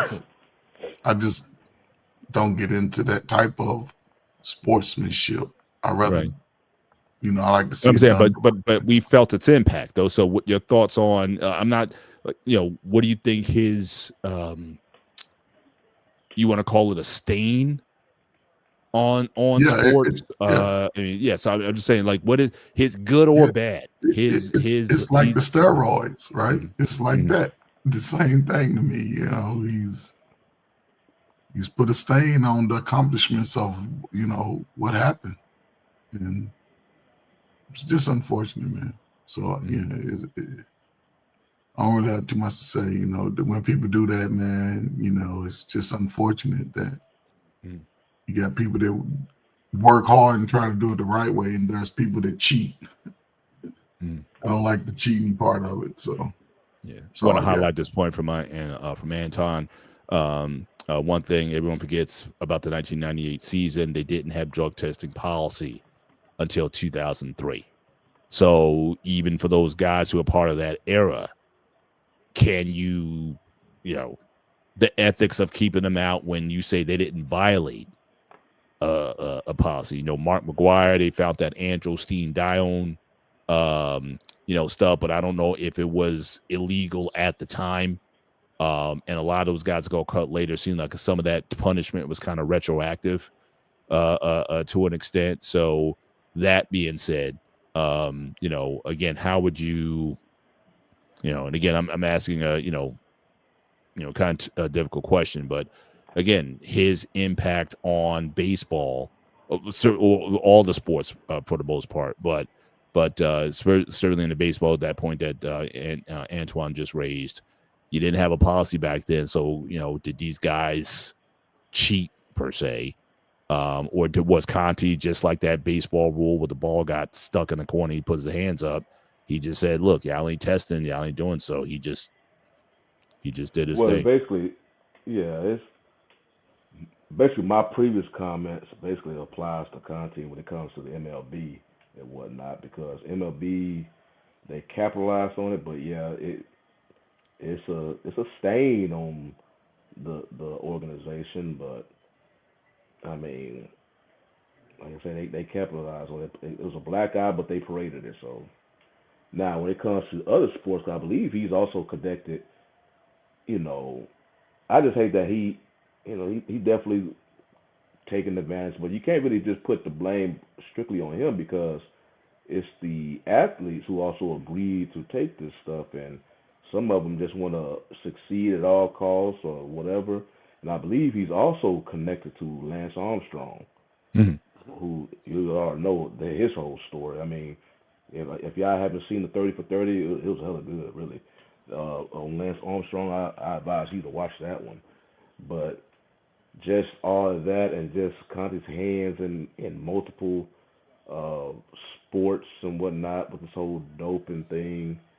I mean, it sucks, but he basically just taking advantage of these players, these athletes who really want to succeed, and they all trying to get this. Pretty much all the athletes, many of them trying to get this leg up on a competition. Some of them will train hard and do all the latest, invest a lot of money in training to, believe they'll give them an edge on competition. Well, here he comes introducing the whole doping thing that's basically undetectable at the time.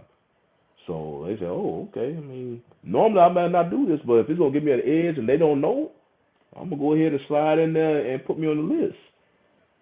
So he basically just took advantage of these athletes who really damn near do anything to win. And then you presented an idea to where they thought they could do something and not get caught.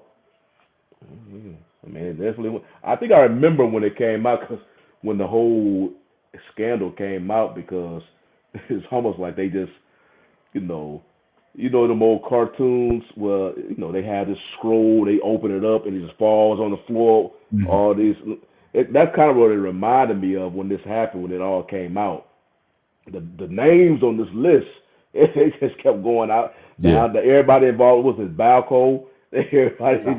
Everybody's name was on it. I'm like, man, what you doing? I didn't know you was involved in this. He had everybody associated with him. So Right. yeah, when it came out, and you talking about it was it soaked in everybody because so much people he was so connected to Mhm. various athletes, like you mentioned, MLB, NFL, Olympics. This dude had tentacles everywhere.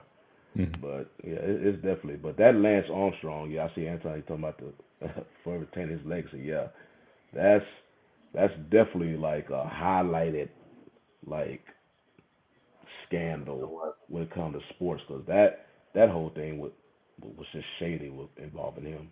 Mhm. Dante. Yeah, and Pariah is the number one thing I think of. Whenever I saw Mhm. it, when I saw his name on ESPN, and I've seen it felt like I saw him so many times on either real sports or outside the lines on ESPN with Bob Davis. Mhm. I could just see it, and it's just like the details, and it's just like, man, what is that book that was written about Barry? It was The Game of Shadows, and it was just like detailing everything when he started and everything and the connection and the Valco and the brown paper bag and everything and the clear and the cream, and it's like everything about him, and don't know what kind of person he was, because it's just like it seemed like everything that was paid up to a little shady, make the ends to make the means, he could find a way to make it work, but he did, and he found something, and Valco is forever in the history of sports, going to be shrouded with legacy, and his name goes there. I don't know if what he did after that period. I didn't, after that period was over. And basically, I started really hearing about him around the Mitchell Report. And once that came out and everything was a part of that and all that came out, and it's kind of like he was just kind of like pushed away or pushed out. Like you said, it was a thing. And I will say this again, good or bad, the strongest union in sports. MLB made sure to push out for testing as long as they could, and probably to tell guys to get their stuff in order. Money was getting made, and he's going to be a part of being a pariah, shadiness, and he made a lot of guys and a lot of women a lot of money that they Mhm. would have made because of their performance on the field. And it's something that I've heard people even say, like a Mark Cuban, one day it could be legal. And you can look at it as like you're asking someone to do X amount to push their bodies to the limits. Why Mhm. not have them things to have them recover? So Yeah, and what's history going to say if they do legalize it at some point? I always said that I wouldn't mind in bringing in, because again, if their primary purpose is to help you recover from injury, that's why steroids were invented in the 30s and the 40s and whatnot, burn victims from the wars and whatnot. That's why I was there. So if you can take something in a controlled environment that would allow players to get on the field faster, as long as it's approved, as long as all the and help. information's out, I didn't mind at the time. But I think certainly even before Balco, now Canseco was talking about this stuff's been in there since the 80s. Like Canseco, he and nobody wanted to listen to him at the time.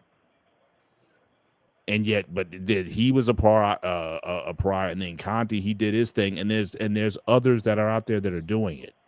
So I guess I'm not saying I'm sympathetic to the guy. I mean, I think he's certainly he did a lot of things certainly to exploit a gap certainly within the MLB. I think he exploited a weakness certainly in their drug policy at the time. Now, as far as the Olympics, look, we've seen the last 2 Olympic Games. You got whole countries that have been banned.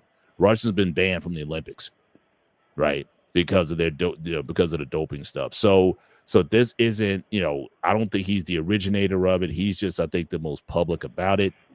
And I think, and to an extent, he was almost an advocate for it. And like I said, at that time in particular, I remember because of what it did for baseball, as you said earlier, coming out of the 94 strike, ratings were down and whatnot. That race, they were breaking from nationally, like primetime television, to go to Mark McGwire when he was at 59. Anytime he went, he came up to, they was like, whatever show was on, they were going to break and go to that. So again, I think, yeah, so I don't know. To me, this is still very much a gray area for me. No pun on the show that I do on Sunday nights. But it is, to me, I don't think he certainly caused the problem. I think he was certainly just part of it. That goes back probably longer. If you really want to do a deep dive on this, it's gone on probably a lot longer than we got notice of it. And I think in a lot of respects, it may still go on today. So it's just, but he will forever be, again, the poster child for doping. And his name will resonate certainly with my generation. Well, certainly us, we're millennials and Gen Xers here. With us, I don't know if Gen Zers will, look at him with the same flavor. But when we hear Victor Conti, it just automatically takes us to 98 or the Olympics or whatever it is. So, hopefully time will, put some things in perspective. And like I said, if they ever legalize it, which I wouldn't mind doing, just control it, open records, open, if you want. Now, I know you got the only thing to avoid that. I know you got HIPAA law, which I know is big, and, sharing protocols and stuff like that, that gets messy. But I really thought that if it was about not that you want to gain 50 pounds or have your head size go from a 6.5 to a 9 to hit a baseball. I mean, as long as you were doing it for recovery, honestly, I had no, as long as it was above board and everybody knew what was going on. So that was my 2 cents on it. But I figured since I was talking about the Barry and the Clemens thing, because in Clemens, he had his own thing. Him and his wife had, I don't think they were using Balco, but they had said it was a B12 shot, but they said they said. Yeah, but his wife was taking steroids though. I mean, yeah, that's what I said. She said she was so she could look good for the swimsuit cover. Yeah, and it was just like that. Ooh, boy, you know, took me back. But that whole thing again, all those guys going up to Congress. Rafael Palmeiro, he was up there shaking. Wasn't he a Texas Ranger at one point? Yeah, it was Texas Ranger. Yeah, Texas Rangers or whatnot. So he was, and again, and that probably took him out of Hall of Fame because he was. Yeah, the classic. I'm not here to talk about the past or Mark McGwire. It's like no. Yeah. But that's another. Palmeiro, he was in the 500 home run club. He could have possibly been a Hall of Famer had it not been for for that as well. So I think a lot of guys sort of dug a grave for themselves with that, and I think a lot of guys, and again, same thing with the Pete Rose thing. I think a lot of those guys that would have admitted it. That's why I think someone like Andy Pettit, I think he might have been one of the few guys who kind of somewhat admitted, yeah, I did it. But you'll be surprised a lot of times when you just admit wrong or whatever that people can be more forgiving. Pete Rose would have been in the Hall of Fame years ago had he just fessed up and said, yeah, I did it. Take a few years or whatever. And yeah, he would have got in while he was still alive. So yeah, that's definitely he left a legacy again, good or bad or indifferent on the sport. But we're at the end of the show. So again, I don't think we'll go into unless someone has something very specific they want to talk about, final thoughts or whatnot. We can sort of do a wrap certainly at this point. Well, mine is just about everybody have their opinions on the Cowboys, and in particular their fan base. And my whole thing is, it's I was looking up, and this is one story because Cowboys franchise not the only franchise that has like just super loyal fans, whatnot. Even can be annoying fan bases, but there's some things that Cowboys fans do that just make the rest of us just easy targets. So I'm looking at the stories, and apparently this one dude, because his recently, not too long ago, I guess his cousin passed away. Well, he thought it'd be a good idea to spread his cousin's ashes on the Cowboys field at AT&T Stadium. Whoa. So there's a picture of him. He putting the ashes right there in the end zone. I'm like, dude, come on, man. There's a time and place for everything. And why are you going? This is a private property. Why are you? I wouldn't be surprised if, man, somebody saw that, man, especially now that this picture came out of you seeing him putting the ashes on the field. He getting emotional. A field dude came out there, man, with the vacuum cleaner and just sucked all that up. I said, I'm sorry, dude, but this don't belong right here. I'm like, man, why are you? They already got pictures. You see Stephen A. Smith always making fun of the Cowboys when they lose in playoffs, and they getting these pictures of these fans, dudes crying and whatnot, dude getting consoled by his woman on the stands and whatnot. Then he got this guy. He called himself want to honor his late cousin, so he wanted to bring his ashes and put it in the end zone at Cowboy Stadium.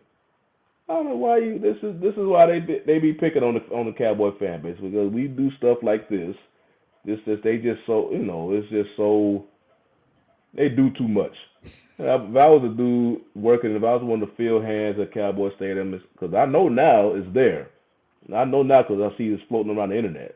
So I'm gonna go back and look on the field. Cause them dudes know the field like the back of their hands.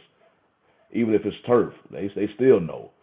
I'm gonna go up there. I'm like, man, here you go right here. It look like ashes right here. I say, hey, I'm sorry for your loss, but your cousin don't belong here. I'm gonna give me a little shark vacuum and go ahead and suck him up. So I'm like, dude, you can't be doing this stuff, man. I'm like, this is why we get picked on already, because we got these fans. They just, I don't know, man. Even the Bills fan base, all they got to do is worry about falling through a table and they, little pregame stuff. And here we go. We got fans putting ashes on the field. I'm like, oh, come on, man. I hear you, man. I hear you. Shout out to our guy Anton again, talking about the most deranged fans are, again, Toronto Maple Leafs fans wouldn't know about that. But speaking of which, I know, again, I'm acknowledging the season. The defending Florida Panthers, they're in last place in the division at 6-1, so maybe a little slow out to start. We'll see. It's a long season, though. We'll see if they can certainly make their way out of it. But Coach, unless you have something, we can certainly do a wrap. You want to have your final words?